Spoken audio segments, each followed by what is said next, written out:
Pessoal, eu queria no vídeo de hoje falar sobre 3 assuntos que me chamaram a atenção no dia de hoje. O primeiro deles é sobre o reajuste de salário de 45% do Bruno Covas. Exatamente, 45%. O salário foi de 24 mil para 35 mil reais o salário de prefeito. É uma coisa que causa revolta porque a gente está no momento de pandemia. O Brasil está num rombo fiscal que vai levar décadas para a gente sair desse buraco, até também agravado ainda mais pela pandemia e pelos auxílios que o governo federal tem que dar. Não tem nem como questionar, como criticar, é uma necessidade. Mas fato é que as contas do Brasil vêm sofrendo aí há bastante tempo e se agravou no curto prazo. Mas os políticos, cara de pau do jeito que são, e nesse caso do aumento aqui do Bruno, tá, não foi ele que deu o aumento de 45%. Foram os vereadores aqui de São Paulo. Fica aquele cheiro de acordão, não fica? Será que não teve negociações, né, para que esse reajuste mega generoso saísse? O que pelo menos consola um pouco, mas só um pouco, tá? Porque a imoralidade não deixa de existir. É que esse aumento passa a valer após 2022. Porque até 2021 o funcionalismo público está proibido de ter reajuste por causa da pandemia. Então dá a impressão que eles aproveitam e já dão aquele aumento espúrio, aquele aumento imoral, que é para compensar todo esse período, né? Que é uma coisa que o trabalhador brasileiro não tem, esse privilégio. Muitos ou perderam o emprego ou tiveram rebaixamento de salário sem expectativa nenhuma de ter o seu salário restabelecido novamente. Essa é a realidade do povo, mas os políticos não estão nem aí. Eles passam por cima, porque afinal de contas, quando o dinheiro vem fácil, né, o dinheiro vem do povo, quando a coisa vem fácil, vai fácil também. A gestão acaba não sendo tão comprometida com a eficiência, com o resultado, porque vem fácil mesmo. Se faltar grana, aperta nos impostos, cobra um pouquinho a mais e vai compensando. Esse é o recado que os políticos passam para o Brasil. Então esse é o primeiro assunto que eu queria comentar, que realmente chama a atenção pela imoralidade. O segundo é sobre a entrevista que o Paulo Guedes deu, onde ele revelou até um cronograma para derrubar o Bolsonaro. E o Paulo Guedes revelou que, em conversas, né, ele descobriu que tinham governadores e ministros do STF arquitetando a derrubada do Bolsonaro. Tanto que ele, Paulo Guedes, ligou inclusive para ministros do STF. Ele falou com o Gilmar Mendes, com Barroso, com Fux. Realmente ele ouviu desses ministros, em questão até o Gilmar Mendes, se eu não me engano, que ele nominou, de que a coisa estava complicada, o Bolsonaro estava peitando muito as instituições, né? toda aquela conversa, e depois desse bate-papo que o Paulo Guedes teve com os ministros, ele que sugeriu ao Bolsonaro que enviassem o Weintraub para o Banco Mundial, porque deu a entender nessa reportagem, nessa entrevista do Paulo Guedes, que o Weintraub era um dos incômodos do governo. Então, para evitar o impeachment, fizeram esse bem bolado de afastar o Weintraub. Essa entrevista, essas revelações de que tinham os dois poderes, tanto o Congresso, que eram os governadores, o Rodrigo Maia e ministros do STF. Foi isso que o Paulo Guedes disse. Mesmo diante dessas denúncias de que os outros poderes estavam tentando passar uma rasteira no poder executivo, a imprensa não deu um pio, nada. Inclusive, vou ler aqui 2 parágrafos da matéria da Revista Oeste que demonstram exatamente isso. Então ela diz: o ministro Paulo Guedes concedeu uma entrevista recentemente em que revelou uma trama golpista contra o presidente Bolsonaro. Já era conhecida uma ligação que o governador de São Paulo, João Dória, teria feito ao ministro recomendando que ele saísse do governo para salvar a sua biografia. Isso o Paulo Guedes comentou na entrevista, que o Dória sugeriu que ele saísse. Mas Guedes acrescentou informações novas e gravíssimas que a imprensa fingiu não existir. Houve sim um movimento para desestabilizar o governo. Não é mais ou menos. Tinha um cronograma. Em 60 dias iriam fazer o impeachment.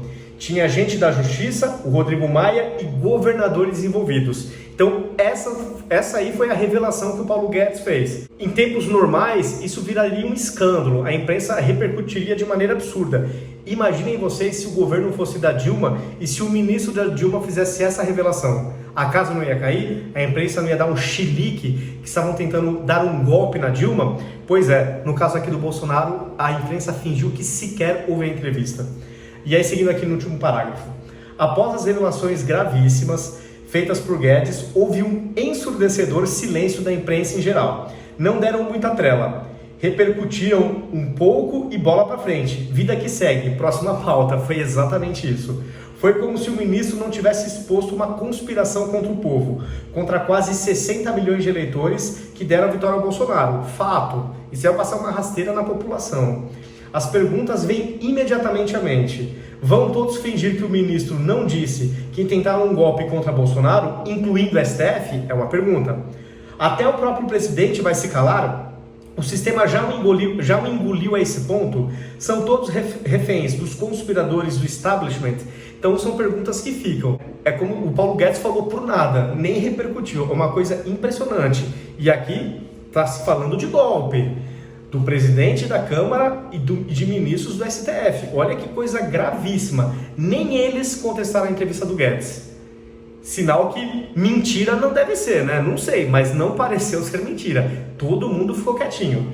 E por fim, não menos importante, o Dória já está cogitando ampliar medidas restritivas em São Paulo.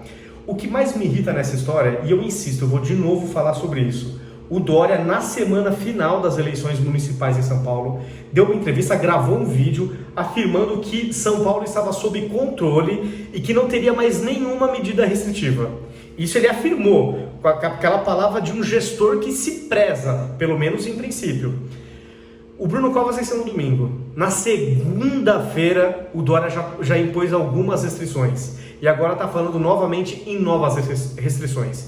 E aí você vai me falar, mas o cenário está complicando. É verdade. Só que todo mundo já sabia da segunda onda que estava rolando na Europa, inclusive o Dória.